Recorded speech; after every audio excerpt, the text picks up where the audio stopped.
the way our children are growing today, the 10 Commandments should have read, honor your son and honor your daughter. We have to step back for a moment and really look at the big picture. Most of the time, they're not heard. They weren't acknowledged. People decided for them. A lot of that is because they didn't see a role model. They didn't see themselves in it. You know, you're talking from the book for the book.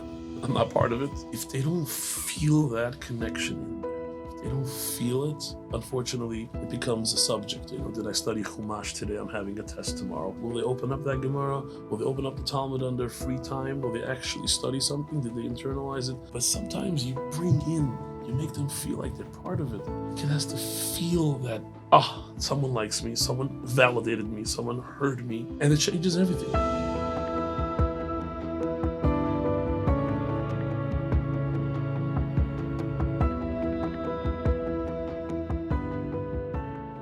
Beruchim Habayim, and welcome to Torah Talks Chazaq's program with special guests. We have with us all the way from Pomona, Rabbi Gavriel Shimonov Shlita, and our dear friend, once again, Rabbi Hellman. Beruchim Habayim and welcome. And we're going to be speaking about tapping into the future. But before we get that exciting topic, we got a little background about Rabbi Gavriel Shimonov Shlita. Oh, wow. Thank you. So where do we begin? Background. I could say that I know the rabbi for about 20 years. That the beginning of Chazaq days, we were looking to expand and do more, like we always are. Brought him into Brooklyn. That's right. The rabbi and your father and your brother and your family.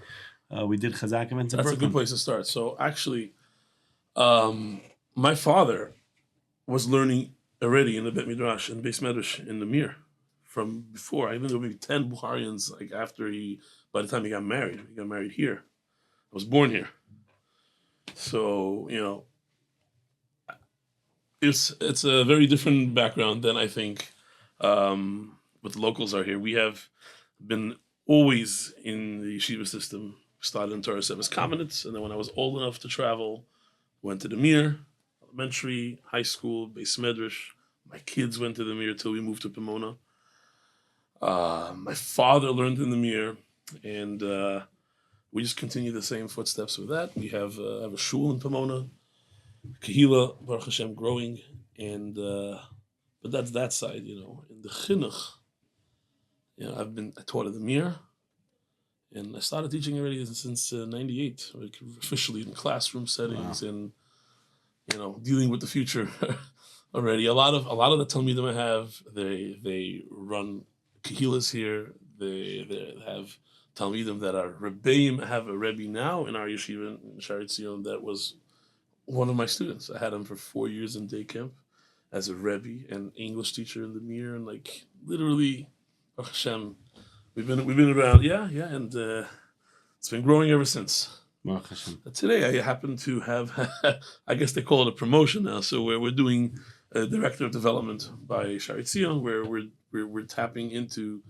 more than just the future. I guess here we're doing now all 3 yeshivot that Bet Gavriel has, the high school, elementary, and etc. Alumni, building the whole thing out. Yeah. Baruch Hashem. Every time I have the merit to come to the yeshiva, I see the growth. It's always growing. Good things are happening. Baruch Hashem, Chaz Hashem, Yishtabach Shem Alad. So the title is Tapping into the Future, Rabbi. But before we do that, what's your motivation? 1998. It's about 30 years of doing chinuch. I'll answer that, but I have to tell you, even it's hard sometimes. The motivation, it's not always there. But to be in the classroom, right? I can tell you one thing. I'll start with one little thing. Rabbi Hillman, when he came to the yeshiva the first day, I looked at him. I asked him one question, and I said, "Okay, I know this. I feel him already since I knew him, as if I knew him from before." And I could tell you, it's not the drive. I'll tell you the drive, but it's also about your team, who's around you and who's with you, and I can't imagine a day without Rav Hillman and others in the yeshiva. Unbelievable. I can tell you, like we had this episode when he spoke. Yes, about we had the Torah talk with Rabbi Hillman on the Rav Matitziel Salman, the Mishgiach. It was. I wanted to do such a trip for ages. And every yeshiva with the logistics, I could, maybe, yeah. So He came that year. I said, we're going to do this. He says, we're doing it. He set up everything. Everything was planned out, and it was amazing. We went to the Mashgiach every year. We went for years. I have videos of him. He told us he loves Sephardish nigunim. Give me a few nigunim. Yeah. He fired some I of the boys. I had to see those videos also. Very He saw them. Okay, it got through. Yeah. So unbelievable. I couldn't do that, unless I had the right. I think the Manal was also involved. Yeah, but you need to have the right team. Rav Hillman is one of those guys. I mean, it's unbelievable. So you asked about the drive. That's part of the drive. And I think really I felt lucky how I was raised and how my father gave us the opportunity to be in yeshiva from day one, to live in America since day one, and I really, as I get to know more and more the community, I saw my father's shul, and I saw my cousins, and I saw all the talmidim I had already when I was a rebbe in the high school by Or Eliezer Milstein. The Balev family, all these different people were there. I felt like, wow, if they had the opportunity, it would be such a different world.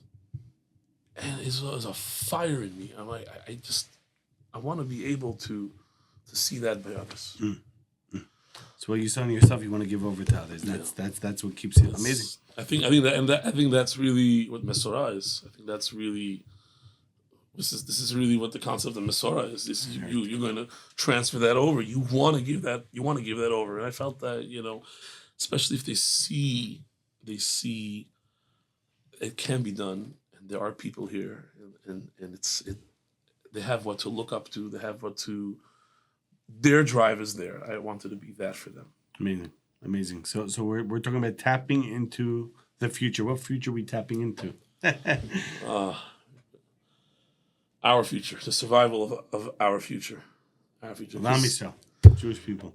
The Am Yisrael, yeah. I didn't just teach in our circles. I taught in the Mir. I've been in Hasidic yeshivas, Visions Babov. I've been through all the circles, and I see it's a common thread amongst every one of them, and I think it's very important. It's that drive that we talked about. That if the students, if the generation sees that and they feel it, then we've solved a lot of problems. And the future is tapping into that future, and that future is going to be bright. It's going to be beautiful. I think that's really like... The very things that come out of the heart enter the heart. A lot of the episodes that we have on Torah Talks have been on the topic of chinuch, which is raising children and things along those lines. And unfortunately, the work that we do at Chazaq, we see it many times where parents having difficulties with their children. Many times. What message would you give over to such parents that are having a hard time raising children on the right path? Things along those lines. What do you think, Rabbi Hillman? The first thing is I want to acknowledge that whoever's going through a difficulty, Hashem chose him to go through that difficulty. And it's hard going through it, but after, you go through it and you're gonna cherish those nisyonot. You're gonna challenges. Yeah, you're gonna really be excited with those challenges. You'll embrace it, and it's gonna elevate you. So it's hard going through it, but at the end of the day, that's what we're here for. It's gonna build you. And yes, build you. And just knowing that alone could be a help sometimes, just to know the fact. It's one of the hardest. There's a beautiful quote by Rabbi Wallerstein Zatzal that sometimes you feel like you're being buried, but you don't realize that you're just being planted. Right. So difficulty is sometimes. Absolutely. So to go and just say that it's not hard, it's absolutely not true. It's one of the hardest things, especially when you have struggling children. A struggling child means the person is going through an inner struggle in themselves. The child presents themselves, and it's, I would say, one of the hardest that we have, the hardest challenges we have in today's day and age. And just to give like some advice and say, oh, this is the advice and that's the advice, and listen to that, listen to this year. No, it's not correct. It's a lifetime struggle. You have to work, you have to daven, you have to connect What do you say, Rabbi Shimonov? So I saw in Rabbi Gamliel Rabinovich's one of his books. It's good to be by him in there. It's amazing. It was amazing. He's amazing. A game changer.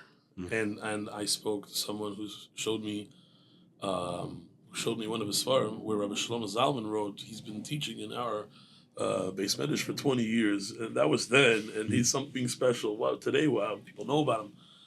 He quoted the name of his mother. He wrote this. I forgot what parsha it was in one of his Tiv Masiyot, and he actually in the book on his stories that he has on the parsha on the Torah portion. And over there, he quotes his mother that said, the 10 Commandments should if they knew about with today's the way our children are growing today, the 10 Commandments should have read honor your son and honor your daughter. I'll tell you what I understood from that, and I feel like, and Rabbi Yehuda can attest to it. Challenging children and difficulties. I think we have to step back for a moment and really look at the big picture. Imagine someone's trying to plug a leak. He's using the wrong tools, and by the time he plugged it, he smashed so much of the house. There's nothing more to plug. I feel like in that question, children need their space. And I dealt with high school and junior high kids, and most of the time they're not heard. They weren't acknowledged. They weren't heard. People decided for them, and what I mean by that is we see in Parshas Bereshis, in the Torah portion, in the beginning, Genesis, Kadosh Baruch Hu, God doesn't need anyone to help him, but he says, he's talking to the angel. He says, let's make a person, but Salmani. What do you mean? Who are you talking to over there? Asking advice. Is he really asking who? Does he need advice? He knows. But sometimes you make them feel like they're part of it. I feel that a lot of that is because they didn't see a role model. B, they didn't see themselves in it. They feel like it's, you're talking from the book for the book. I'm not part of it. One of the reasons we have schools that for our community, by our community, is because you want to have a role model where the kid could look up and say, wow, he could do it. I want to do that too. It's shayach. It's possible. You don't have that otherwise. And I feel the most is you have to show. He was by Rabbi Hillman was by my house once for a Shabbat. We have Shabbatons. I have Talmidim that I had since early 2000s still coming. Those aren't married yet. Those are married, come with their families. A connection. If they don't feel that connection in there, if they don't feel it, it's all just, unfortunately, it becomes a subject. Did I study Chumash today? I'm having a test tomorrow. Did I do the 30 minutes for Gemara because it's only a test? Will they open up that Gemara? Will they open up the Talmud on their free time? Will they actually study something? Did they internalize it? They didn't find the connection yet to it. That, I think, is more important. It is probably the most pivotal thing you need to do. You have to have that. All the skill sets, everything later, Memela automatically fits in because now he wants to. He wants to. Right.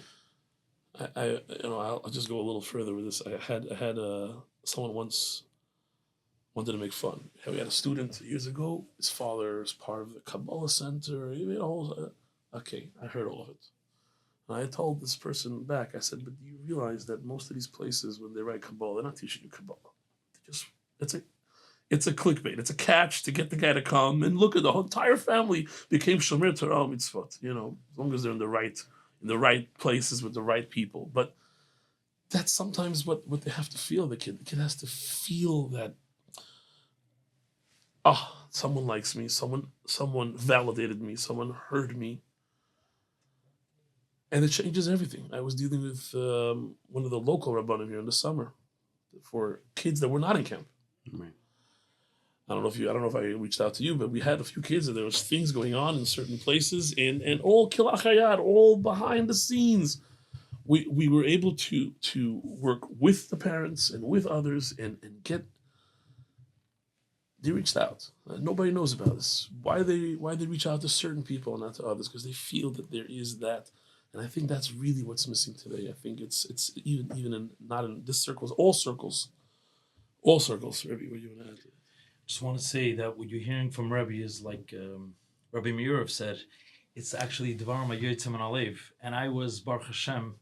I had the opportunity to be in Rebbe's classroom many, many times, and I got to witness it firsthand.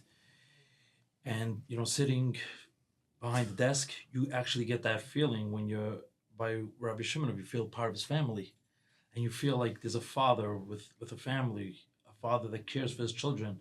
It's not like a teacher teaching. You actually feel part of him, part of his family, part of his life. That's how he teaches and demonstrates, and that's how he models. The more we give chinuch in that way, in that like family, in that unity, in that caring, loving way, the more the children will be able to connect. And that's actually just by hanging around the Rebbe. And when I say Rebbe, he's actually a model for other Rebbeim how to be as well. The love, the kindness, the smile. He's just waiting to give that good word to everyone, to put his hand around everyone's shoulder. It's a tremendous chus that I had to be with Rebbe. We had to teach Tosfot. Okay? If I tell the class we're doing Tosfos today, what do you mean? It's harder. Remember, I just gave a case.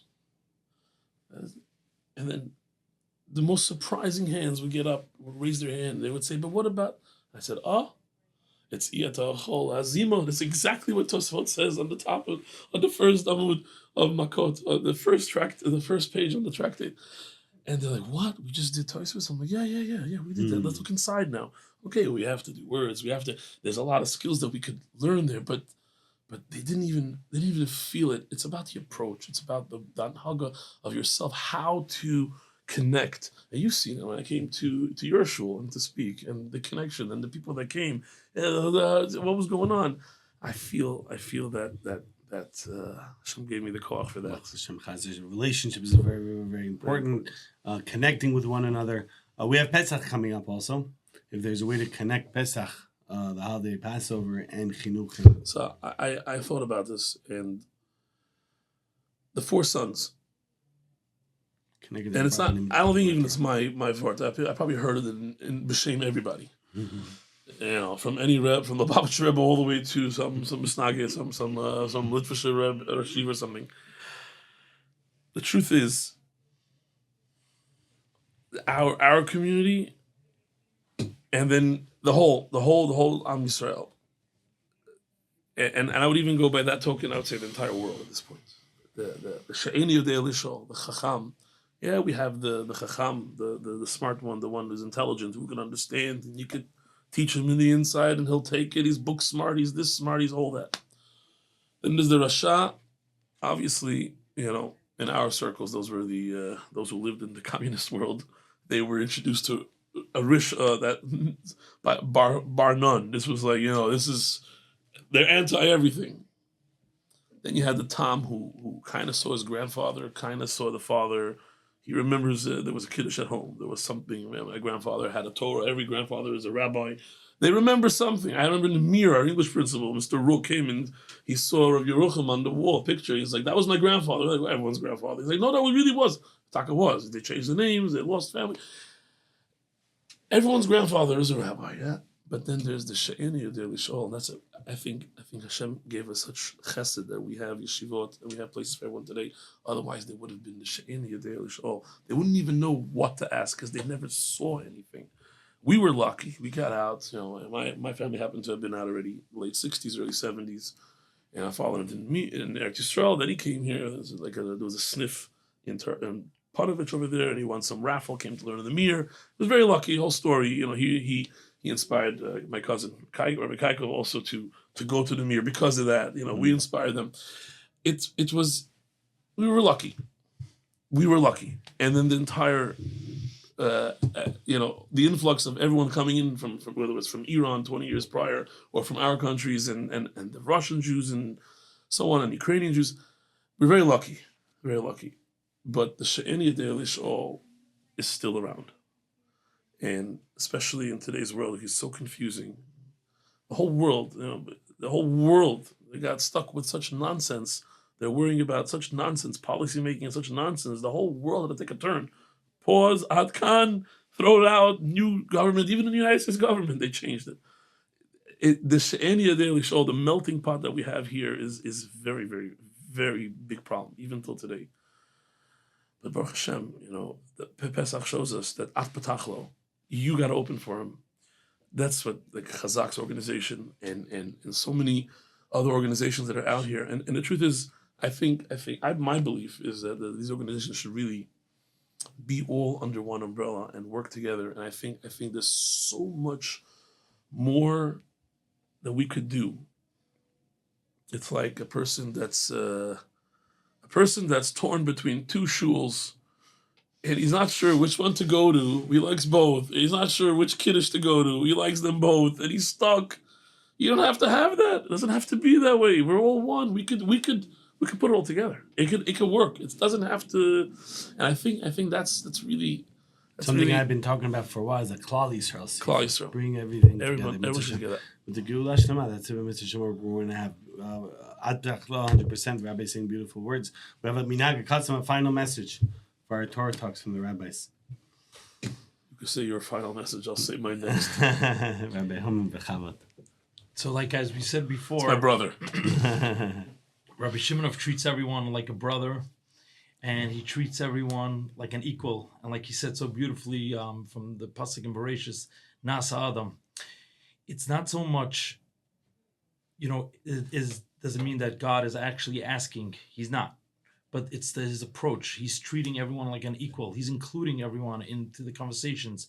And that's so important. And that we see from Rebbe's actual way how he gives a class. He doesn't just throw the information. When he asks a question, he includes every single student. When he answers, he makes sure he reaches every single student. Like he said so well, the At Pesachlo, he opens them up, not just on Pesach, but every single day is Pesach. Pesach, get the Pesach to talk. And it's a schus to be around the Rebbe. It's a schus to be a part of Yeshiva Shari Tzion. That's actually the first time we have met Rebbe. And he was actually the first one to give me his beautiful Shalom Aleichem and that hug. I'm sure you remember that first day, hug. Upstairs in the base measures. And in Yeshiva Shari Tzion, that's where Rebbe got to actually gain hundreds of students, and he sends them to the Mir. He sends them to Yeshiva YTT, the high school over here in Queens, other yeshivas, Darkei, Yisodei, Chafetz Chaim yeshivas, and we see Baruch Hashem a lot of special students that come out and they grow up to be real mature men. And together with the help of Chazaq, the way they help out every single student to grow and to be a true son of Hashem. Yeah, everything complements each other. I feel like, thank you. So, like for example, I was giving a shir in the Kehillah, in the shul. We gave a Zera Shimshon shir, and he writes over there. He says, "Oh, by the way, the Zohar complements the Talmud, which complements the Midrash, and if you know all three, then you have the whole picture clear. You have it all clear." And I think that's really what we're saying here. I feel like it's the world wants to talk about inclusivity. We have that. It's in the Torah. It's not their thing. It's our thing, and we've always included everybody, and that's the way every Talmud should feel, and every Talmidah should feel, and every person, every child, every person. That's the way they should feel. You want to have a successful business. If your employees feel that way, it's going to happen as well. It really depends. Get people involved. Get everybody involved, and I think that's really one of the drives, like you said earlier. The drive. I feel like, if we could instill this into everybody, it'll just make the world a better place, and we could achieve so much more and get to great heights. With Chazaq as well, like when we started in Shem Tov Youth in Borough Park of all places, I can tell you the first lesson, the first class we wanted to have, it wasn't your brother, it was someone else that wanted to come speak, and I was told, we should get the shomrim there because there's going to be protests. A certain speaker was going to come, and I did call. I called the shomrim, but we didn't need him at the end. Baruch Hashem. And we used Tanker Hall. That's The Tankarov. Tankerov, and we had an overspill of people. Hundreds of people came in, and you know what? I saw something on that day. I said to myself, would never imagine what kind of people came in. It wasn't just the regular what we would expect as a crowd. Every walk from every walk of life, all backgrounds. I remember this. It's and I've worked in these schools with these backgrounds, and I can tell you, this approach is needed everywhere. I feel like Get everyone involved. Make everyone feel like they're welcome and they're part of it. And when they feel that way, they too will grow. And I think you asked about the children with difficulties and all that, it all dissipates, it all falls away once they feel it. I think just that term itself is already the problem. Once we've categorized this child that way, my motto, by the way, was never to look at the. Sometimes they want to give you a little bit of a profile. I'm like, listen to me, I'll figure it all out. Is there any concerns in health? That's the only thing I need. I don't want this guy choking in class or in the EpiPen or whatever it is. Everything else will come. I want to look at everybody like that, and I think that's the right approach. I feel that's amazing. That's the essence of Pesach. That's the essence of Torah. Beautiful, amazing, Rabbi Gavriel Shimonov, Rabbi Haman Shlita, Chazakim u'Borchim. Yeah, one more thing, sure. As a final message, I just wanted to share an idea that I was part of actually for over 15 years. In Brooklyn, there's a program, it's called Lahav program, which is a program that we learn with boys by night. And that program actually helped out hundreds and thousands of boys who had maybe a struggle or, they didn't have the parents there by night. And we did this for over 15 years, and I was part of the program for 15 years. And it was tremendous success. So that's something also to keep in mind, to have programs in the neighborhoods by night. And I know Rabbi Shimonov does it, Chazaq does it. Like we have programs. We did it in our yeshiva. We did it in our yeshiva. We did Mishmar. I came back from Muncie, back, got them Chinese food from my brother-in-law's store. At that time, he had the Sushi Fusion and the other hibachi, Mishael. So we had him, he sponsored. I had the boy, Lamb kept the yeshiva. He was there till I got there, and it was... Today they're all Israel right now. One's getting Benziel's getting married. He's in London. These guys they came. Some came for food, but the Mela they talk shalosh balbalish. Yeah, 100%. I agree with Rabbi Hillman. Programming in every single community, and Chazaq's on a mission right now. We're going global. Baruch Hashem, communities around the world are asking for Chazaq to come. We can't say no. Pomona's asking too. Okay, we're ready. Are we not? We're ready. We're ready. We're always ready. Bezat Hashem na'aseh and Natzliach Yishkach to the Rabbanim HaChashurim. Want to thank everyone for joining us once again. Chazaq Torah Talks at 8:30 p.m. Eastern Standard Time. Chazaq.org/live, chazaq.org/live. Special thank you to all the platforms that host Chazaq Torah Talks, and a special thank you to our friends at Torah Anytime for hosting this amazing Torah Talk. And to daily giving, $1 a day goes a very far way. We encourage everyone to be a daily giver. Look into it. It's amazing. Thank you to our friend Dr. Donath and all the Chazaq members. Hashem should bless you. And to the Yeshiva Shari Tzion and all the community members. Yagdid Torah V'Dir V'Sheyeh B'Sorot Tovot Yishav Chag Sameach. We should be zochet to see the Geulah Shlema, the complete redemption. It should come be Marav B'Nei Spring like days. Amen. Amen. Thank you so much. Amazing. Very nice.